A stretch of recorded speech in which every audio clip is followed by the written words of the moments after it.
तो कॉस्टिंग में हम लोगों ने कॉस्ट शीट चैप्टर जो सीखा है कि उसमें एक एग्जांपल है। इसमें क्वेश्चन में ये लिखा है from the following information compute, मतलब हमको कंप्यूट करना है, रॉ मटेरियल परचेज निकालना है, रॉ मटेरियल परचेज। तो इस क्वेश्चन में हम देख सकते हैं कॉस्ट ऑफ प्रोडक्शन का वैल्यू दे दिया है, जनरल ओवरहेड जिसको हम लोग ऑफिस एंड एडमिनिस्ट्रेटिव ओवरहेड भी कहते हैं वो बता दिया है 10% of works cost. Factory overhead बता रहा है क्वेश्चन में 70% of direct wages. Productive wages बता रहा है क्वेश्चन में 3 लाख रुपया जिसको हम लोग डायरेक्ट वेजेस भी कहते हैं। प्रोडक्टिव वेजेस और direct wages is one and the same thing. उसके बाद opening stock of raw material दिया हुआ है, मतलब रॉ मटेरियल का stock at the beginning of the year, and closing stock of raw material भी दिया है, मतलब रॉ मटेरियल का stock at the end of the year. तो ये हम लोग का क्वेश्चन में डेटा है। अब हम लोग को स्टार्ट करना है रॉ मटेरियल परचेज। तो स्टार्ट करते हैं solution.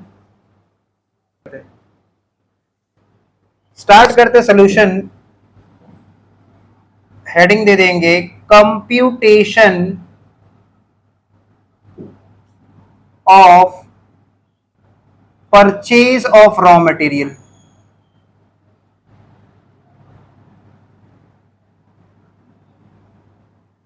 Computation of purchase of raw material. तो हम लोग को क्वेश्चन में डेटा दिया हुआ है कॉस्ट ऑफ प्रोडक्शन।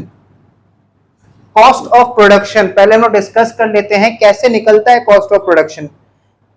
हम लोग रॉ मटेरियल कंज्यूम निकालते हैं, डायरेक्ट वेजेस लेते हैं और डायरेक्ट एक्सपेंसेस लेते हैं। इन तीनों का जो सम टोटल होता है वो प्राइम कॉस्ट होता है। Raw material consumed, direct wages, direct expenses, इन तीनों का जो सम टोटल होता है उसको क्या कहते हैं? Prime cost.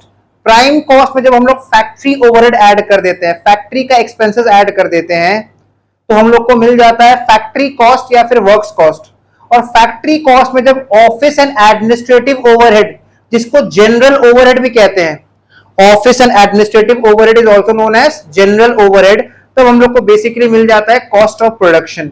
इस सम में हमको बैक कैलकुलेशन करना पड़ेगा और बैक कैलकुलेशन करके हमको रॉ मटेरियल परचेज निकालना है या परचेज ऑफ रॉ मटेरियल। तो उसके लिए हम लोग पर्टिकुलर्स और 2 अमाउंट का कॉलम ड्रॉ कर ले रहे हैं, या फिर फिलहाल के लिए अभी एक अमाउंट का कॉलम, इफ रिक्वायर्ड एक और अमाउंट का कॉलम ड्रॉ कर लेंगे। तो सबसे पहले हम लोग बैक कैलकुलेशन मेथड में कॉस्ट ऑफ प्रोडक्शन से स्टार्ट करेंगे। क्वेश्चन में देखो कॉस्ट ऑफ प्रोडक्शन दिया हुआ है, कितना दिया हुआ है? 13,14,500। ये कॉस्ट ऑफ प्रोडक्शन का अमाउंट दिया हुआ है। कॉस्ट ऑफ प्रोडक्शन बेसिकली कैसे निकलता है? फैक्ट्री कॉस्ट में जब हम लोग office and administrative overhead add कर देते हैं तो कॉस्ट ऑफ प्रोडक्शन आ जाता है। तो हमको क्या क्वेश्चन में चेक करो, फैक्ट्री कॉस्ट का वैल्यू पता है? नहीं पता। हमको क्वेश्चन में ये बताया है कि जो जनरल ओवरहेड है वो वर्क्स कॉस्ट का या फिर फैक्ट्री कॉस्ट का 10% है। तो जो general overhead that is office and administrative overhead वो वर्क्स कॉस्ट पे डिपेंडेंट है, and general overhead is 10% of works cost. तो वर्क्स कॉस्ट में जब जनरल ओवरहेड ऐड करते हैं तो कॉस्ट ऑफ प्रोडक्शन आता है। फैक्ट्री कॉस्ट या फिर वर्क्स कॉस्ट में जब हम लोग general overhead that is office and administrative overhead add कर देते हैं तो कॉस्ट ऑफ प्रोडक्शन आता है। तो इसीलिए कॉस्ट ऑफ प्रोडक्शन से अगर हम लोग जनरल ओवरहेड को माइनस कर दें, कॉस्ट ऑफ प्रोडक्शन से अगर हम लोग जनरल ओवरहेड को माइनस कर दें तो फैक्ट्री कॉस्ट या फिर वर्क्स कॉस्ट आ जाएगा। बट ये कैलकुलेट कैसे करें? देखो क्वेश्चन में बताया है कि जो जनरल ओवरहेड है वो वर्क्स कॉस्ट का 10% है। जो जनरल ओवरहेड है वो वर्क्स कॉस्ट का 10% है। इन दैट केस अगर हम वर्क्स कॉस्ट को 100 अज्यूम करते हैं, let the works cost be 100, तो 100 का 10% जनरल ओवरहेड कितना होगा? 10। तो वर्क्स कॉस्ट 100, जनरल ओवरहेड 10, तो कॉस्ट ऑफ प्रोडक्शन कितना हो जाएगा? 110। मतलब ये जो अमाउंट है cost of production this is equals to 110। हमने वर्क्स कॉस्ट को 100 अज्यूम किया, उस हिसाब से जनरल ओवरहेड 10% ऑफ 100 10 हो गया, and works cost and general overhead that is office and administrative overhead.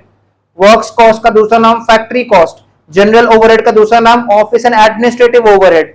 तो फैक्ट्री कॉस्ट में जब office and administrative overhead add करते हैं तो कॉस्ट ऑफ प्रोडक्शन आता है। तो फैक्ट्री कॉस्ट को हम लोग 100 अज्यूम कर रहे हैं जिसका दूसरा नाम होता है वर्क्स कॉस्ट, और 100 का 10% जनरल ओवरहेड कितना होगा 10, तो 100 plus 10 this is equal to 110। तो इसके अंदर 10 का एलिमेंट मतलब जनरल ओवरहेड का एलिमेंट कितना, कैलकुलेट करके निकालो कितना आ रहा है 1,19,500। अच्छा 19,500, तो माइनस कर देंगे हम लोग इसमें से कॉस्ट ऑफ प्रोडक्शन में से जनरल ओवरहेड को माइनस कर देंगे। जनरल ओवरहेड का दूसरा नाम होता है office and administrative overhead. Cost of production से जनरल ओवरहेड को माइनस कर देंगे तो हम लोग को मिल जाएगा फैक्ट्री कॉस्ट, जिसका दूसरा नाम होता है वर्क्स कॉस्ट। कितना आ रहा है 11,95,000। 11,95,000 ये हो गया हम लोग का फैक्ट्री कॉस्ट या फिर वर्क्स कॉस्ट। अब देखो फैक्ट्री कॉस्ट कैसे निकालते हैं। प्राइम कॉस्ट में हम लोग बेसिकली फैक्ट्री ओवरहेड ऐड कर देते हैं। प्राइम कॉस्ट में हम लोग फैक्ट्री ओवरहेड ऐड करते हैं तो फैक्ट्री कॉस्ट मिलता है, जिसका दूसरा नाम होता है वर्क्स कॉस्ट। इसलिए फैक्ट्री कॉस्ट से हम लोग क्या करेंगे, फैक्ट्री ओवरहेड, जो कि देखो चेक करो क्वेश्चन में क्या बताया है factory overhead. Factory overhead is 70% of direct wages. तो डायरेक्ट वेजेस का अमाउंट चेक कर लो, क्वेश्चन में कितना है 3 लाख। प्रोडक्टिव वेजेस या फिर डायरेक्ट वेजेस सेम होता है, तो डायरेक्ट वेजेस 3 लाख है। 3 लाख का 70% हो जाएगा 2,10,000। 3 लाख का 70% हो जाएगा 2,10,000। तो फैक्ट्री कॉस्ट से फैक्ट्री ओवरहेड को जब माइनस कर देंगे तो हम लोग को क्या मिल जाएगा, प्राइम कॉस्ट। प्राइम कॉस्ट जो कि कितना आ रहा है 9,85,000। प्राइम कॉस्ट आ गया 9,85,000। प्राइम कॉस्ट से हम लोग क्या करेंगे, लेस कर देंगे प्रोडक्टिव वेजेस, क्योंकि प्राइम कॉस्ट कैसे निकलता है, देखो क्वेश्चन में कोई डायरेक्ट एक्सपेंस है नहीं, क्वेश्चन में कोई भी डायरेक्ट एक्सपेंस नहीं दिया है, तो in that case raw material consumed and productive wages को सम अप करने के बाद, मिलाने के बाद, ऐड करने के बाद प्राइम कॉस्ट आएगा। इसीलिए प्राइम कॉस्ट से अगर हम लोग प्रोडक्टिव वेजेस को माइनस कर दें, प्राइम कॉस्ट से अगर हम लोग प्रोडक्टिव वेजेस को माइनस कर दें, प्रोडक्टिव वेजेस 3 लाख दिया हुआ है, तो हम लोग को मिल जाएगा रॉ मटेरियल कंज्यूम्ड।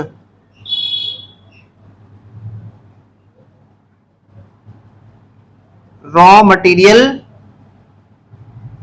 कंज्यूम्ड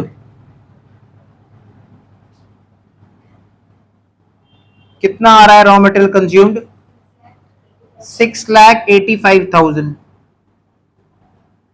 अब देखो रॉ मटेरियल कंज्यूम्ड पता चल गया।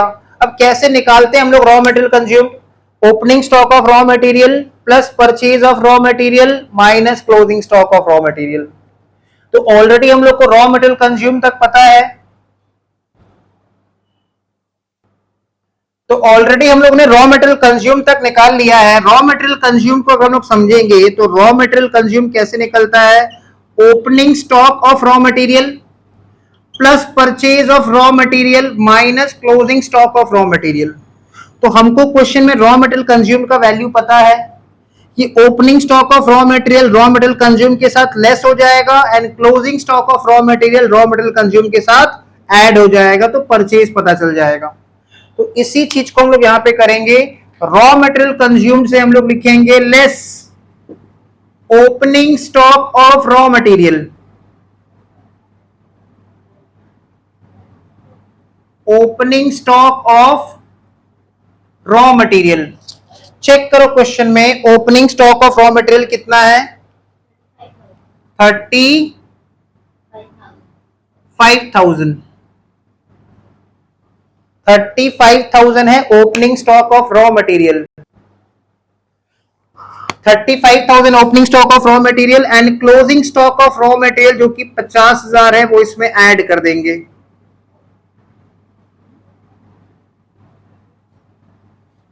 Closing stock of raw material 50,000 add कर देंगे। तो बेसिकली हम लोग को पता चल जाएगा raw material purchased,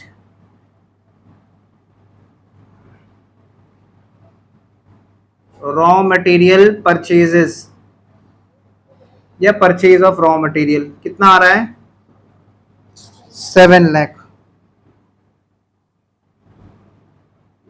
with this ये सम्स हो गया कंप्लीट।